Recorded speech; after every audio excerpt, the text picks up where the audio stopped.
Dans la savane rouge, là où le vent porte encore la voix des ancêtres, vivait un jeune guerrier Massaï nommé Le Maillan. Il était fort, rapide et respecté. Son courage avait protégé les troupeaux, sa lance avait tenu tête aux fauves, et son nom était prononcé avec fierté autour des feux du soir. Le Maillan incarnait l'avenir du village. Mais il portait en lui un secret, un amour que la loi interdisait. Nazériane, la fille d'un ancien du conseil, promise depuis l'enfance à un homme qu'elle n'aimait pas. Ils s'étaient rencontrés loin des regards, sous les acacias, là où la terre écoute mais ne parle pas.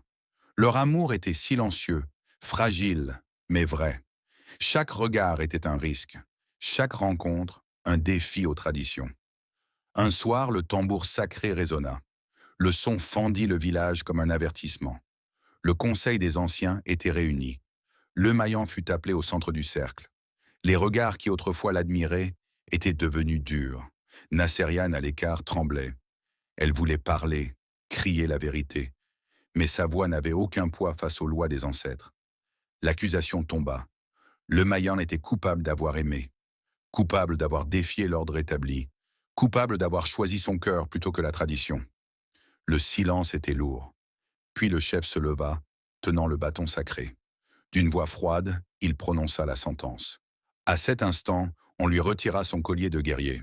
Sa lance fut posée à terre. Son bouclier glissa dans la poussière rouge. Devant tout le village, le Maillan fut déchu de son statut. Ce n'était pas seulement un honneur qu'on lui arrachait, c'était son identité. Les enfants détournèrent le regard. Les femmes baissèrent la tête. Les hommes restèrent silencieux. Nasserian pleurait, mais ses larmes ne pouvaient rien changer. Le Maillan, lui, ne pleura pas. Il resta debout. Car même privé de son rang, il refusait de s'effondrer. Son corps portait la honte imposée par les hommes, mais son cœur portait toujours l'amour. Cette nuit-là, il quitta le village. Seul, sous un ciel africain chargé d'étoiles, il marcha sans se retourner. Derrière lui, il laissait son passé, son nom, sa place parmi les siens. Mais dans son silence brûlait une promesse.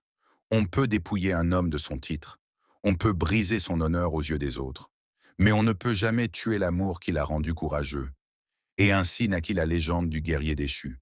Car ce n'était pas la fin de son histoire, c'était le commencement.